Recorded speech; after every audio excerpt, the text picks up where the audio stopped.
guys? This is Kyle over here at the Horror File, coming back to you with another disturbing movies review today. I've been kind of focusing more on this series that I've been doing because I feel like these are the more as I delve into this world of quote unquote disturbing movies, or movies that would be deemed shocking to some people. A lot of the movies that I've seen so far in this series I have enjoyed, and I feel like a lot of these, and some of them may be not considered horror per se, like the one I'm reviewing today is really not a horror movie, but at the same time it is a shocking movie with some horror elements that can be considered horror.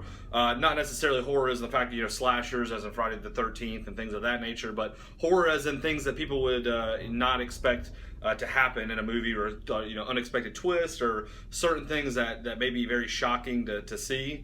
But today I'm actually reviewing a movie that I've actually heard a lot about. I've actually been watching some YouTubers review some disturbing movies. I've been getting a kind of a list of movies that a lot of people have been reviewing. This was up there, and I actually wanted to check it out because it does have Edward Furlong in it, which, if you guys aren't familiar with Edward Furlong, he was in Terminator 2, Judgment Day, and he was also in American History X. With Edward Norton and some other movies. And American History X can be considered somewhat of a shock film. It's not really disturbing, but it is based around the time period of it being segregation and things of that nature. And there's some shocking scenes in that. But he is known for being a good actor, and I want to check this one out. This is a 2009 movie called Stoic. This movie is an art house movie, meaning that it's basically based off a premise. Pretty much what this movie has got kind of going for it is it is sort of found footage style. I'm going to kind of explain this the best that I can. The director, I'll go ahead and let you guys know the director before I get into it. Director is Uwe Boll. He's not very well liked director. He has a lot of he was known for recently, he was trying to do a movie called Rampage 3. He went on like a rant about how people, all these people wouldn't donate money to it, and he was really pissed off about it. Not very well liked director, but I feel like I have seen some of his movies. I feel like so far, the movies that I have seen, this is definitely his best movie so far. Like I said, it stars Edward Furlong. There's some other actors in this movie that aren't really well known. They don't really have much of an IMDb or anything. Pretty much this movie is based off an incident that happened in Salzburg, Germany in 2006. Apparently there was 4 guys in a cell where 4 guys that were in the cell, and this, over a period of, I think it was 24 hours, I believe it was 24 hours, they raped, tortured, mutilated, pretty much did everything they could to this one cell inmate. And I don't want to give anything away. This is one of those movies that are really, really easy to spoil, so I'm not going to give anything away about like the ending of this movie. To me, it kind of had a cool twist ending. I actually watched this movie twice within the last 3 days. Once was by myself, and I watched it once with my brother because I wanted him to check it out, let me know what he thought. To get into the plot, and I can't tell much about the plot, but I'll tell what I can. You have these 4 guys in this prison cell. The movie starts out and they're being interviewed by what appears to be the people that run the prison. They're each in separate rooms. The movie starts out, you got this main character who isn't Edward Furlong, it's this guy named Mitch, and he pretty much is being interviewed right at the opening of the movie. They're asking him questions about what happened to the specific character. And actually, I think Mitch is the guy that actually this stuff happened to. I can't remember the main guy's name, but the main guy's this really tall, skinny guy. Let's just put it at that. He's being interviewed, asked a couple of questions about, hey, what's going on? What happened? And he's answering them. He's very passionate about his answers. He looks very believable. And then it cuts off to these 4 guys in the cell. The 4 guys playing poker. Looks like they're in this cell. There's 2 bunk beds on each side of the cell. They got 1 chair in the middle, and then they got this like little chest where they're playing poker on top of the chest. And they actually have poker chips and cards. The cell has surprisingly has a TV in it. I don't know. I just feel like if you have a prison cell with 4 guys in it, I feel like that's just set up for disaster. And I understand there's overcrowding of populations in prisons and things of that nature. I just feel like that's really, something's going to happen. Like if they get bored enough and they're sick of being in there, something's going to happen to somebody. They got like 1 toilet. There's no privacy at all. The movie starts out, they're playing poker on this like little chest. and they're playing for cigarettes. And the one guy, the guy that actually gets all the hazing done to him, he bets that if he doesn't win this hand of poker, if he doesn't win, he has to eat a whole tube of toothpaste. But if he does win, the person that lost has to eat the whole tube of toothpaste.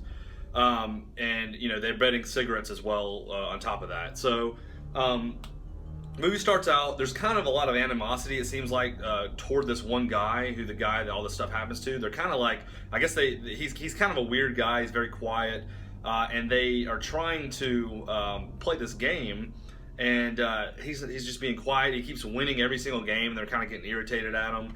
Well, he loses the bet, and the bet was that he was supposed to eat a tube of toothpaste, and he wouldn't do it. He took the tube of toothpaste and threw it across the cell. And if you know anything about prison, I don't. I've watched a lot of prison documentaries and stuff. You got to be a man of your word in prison, and you got to do what you say you're going to do. And he didn't do it. They all held him down and started punching him and made him eat the toothpaste within the next 5 minutes of the next scene. That pretty much sets up the entire rest of the movie, because this guy didn't do this bet and they had to force him to do this bet. They start treating this guy like complete dog shit. Like, they do everything and anything you can think of. I mean, it starts out where the tall, skinny guy, the main character guy, he mixes up a drink, which is like with toilet water. It's disgusting. And he's like, you're going to drink this drink. If you don't drink it, you got 3 guys right here that are going to do something to you. And this guy, when he's in this interview, it keeps cutting back and forth between the interviews, you're thinking that he's kind of like a decent guy, but he's just as bad as the other guys. I mean, he's forcing him to do things he doesn't want to do. He's making fun of him, hazing him. It's basically just a ton of hazing, and pretty much they're being interviewed in all the interview scenes of why what happened with this guy. Why did it end up? Apparently something really bad happens to this guy, because at the beginning of the movie you see him hang himself. You see the main character, not the main character, but the guy that they're making fun of. He actually goes up to the window and ties a sheet around and hangs himself. And that doesn't give anything away, but they're actually being interviewed of why this guy hung himself. As things go along, as things progress, things slowly get little by little worse by worse by worse, until it gets to the point where it's like, wow. Like, you're just kind of like in the movie, like you're watching the movie and you're like, how can it get to this point? Like, it's just crazy. And Edward Furlong's performance in this movie is phenomenal. I really, really enjoyed Edward Furlong in this movie. He was not the greatest of guys, but he always plays a good, strong lead role in all the movies I've ever seen him in. Something to note of this movie that is really awesome that I found out after I actually watched it is that 90% of this movie is dialogue. 90% of what the actors are doing and the way that they're acting was not scripted.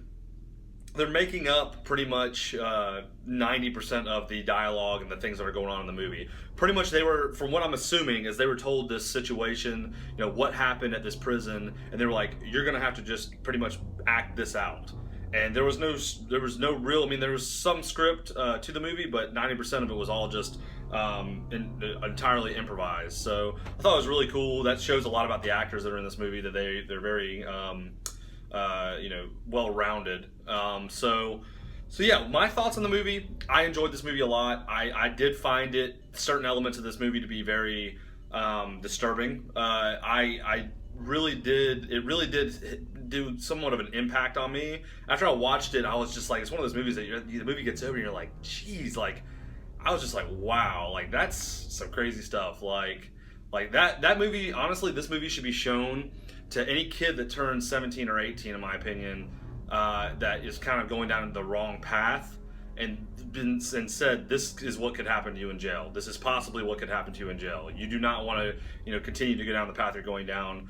Watch this movie and tell me if you still want to do what you're doing now. And I think that would, honestly, if I was a kid and I saw this movie, I was 17, 18, I would never want to go to jail.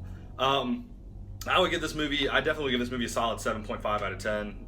It's a great movie, very well acted and directed, and a really cool concept for a movie. So check it out, guys. Let me know what you think, if you've seen Stoic, or if you enjoyed the movie. Leave a comment below, like, subscribe to my page, and until next time, deuces. See ya.